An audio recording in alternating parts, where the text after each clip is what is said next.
আসসালামু আলাইকুম। সবাইকে থট অফ হেলথ চ্যানেলে স্বাগত।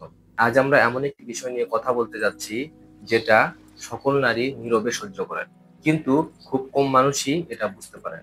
হ্যাঁ, আজকে আমাদের বিষয় হচ্ছে হাইপারমিসিস গ্র্যাভিডোরাম বা গর্ভকালীন সময়ে বমির সমস্যা।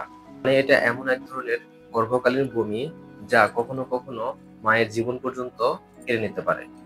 এই সমস্যার সময় আমাদের আশেপাশের মানুষজন অনেক সময় কটাক্ষ করে অনেক কিছু বলতে পারে, যেমন নাটক করছে, অযথা হাসপাতালে নিয়ে টাকা নষ্ট হবে। গর্ভকালীন সময়ে সবার এমন হয়।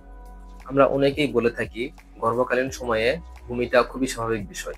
হ্যাঁ, মোশন সিকনেস বা বমি হওয়া আসলেই সাধারণ বিষয়, কিন্তু গর্ভকালীন সময়ে এটা স্বাভাবিক থাকে না।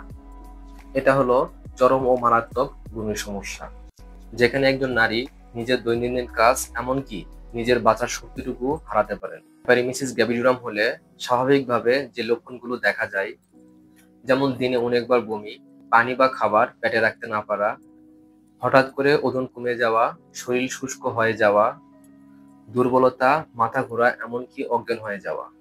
যদি আপনি খেতে না পারেন আর মনে হয় শরীর কাজ করছে না, তাহলে মোটেই এটি স্বাভাবিক নয়। হাইপারমিসিস গ্র্যাভিডোরাম কেন হয়? সঠিক কারণ জানা না গেলেও এটা সাধারণত সম্পর্কিত গর্ভকালীন হরমোন বেড়ে যাওয়া, যমজ বা একাধিক বাচ্চা, আগের গর্ভাবস্থায় হাইপারমিসিস গ্র্যাভিডোরাম থাকলে, এবং কেন এটা ভয়ঙ্কর। চিকিৎসা না নিলে হাইপারমিসিস গ্র্যাভিডোরাম থেকে হতে পারে মারাত্মক পানি শূন্যতা, শরীরে লবণের ভারসাম্য নষ্ট হওয়া, পুষ্টির অভাব, এবং এটি দীর্ঘ হলে অপরিণত প্রসবের ঝুঁকি বেড়ে যায়। এটা কখনোই একা ঘরে বসে সামলানোর রোগ নয়। হাইপারমিসিস গ্র্যাভিডোরাম হলে কি করা যায়?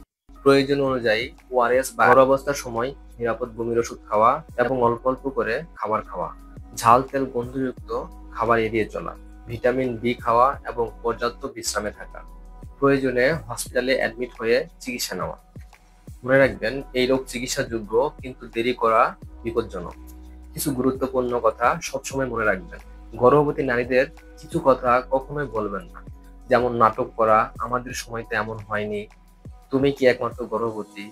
আপনার এই কথাগুলোই তাদের মধ্যে জীবন ও মৃত্যুর পার্থক্য তৈরি করতে পারে। আর মায়েদের উদ্দেশ্যে বলছি, হাইপারমিসিস গ্র্যাভিডোরাম আপনার কোনো দোষ নয়, এটা কোনো দুর্বলতাও নয়।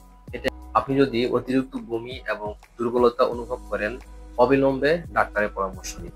এই ভিডিওটি যদি উপকারী মনে হয়, তাহলে কোনো গর্ভবতী বা কোনো পরিবারকে শেয়ার করুন, কারণ একটু সচেতনতা একটি প্রাণ বাঁচাতে পারে।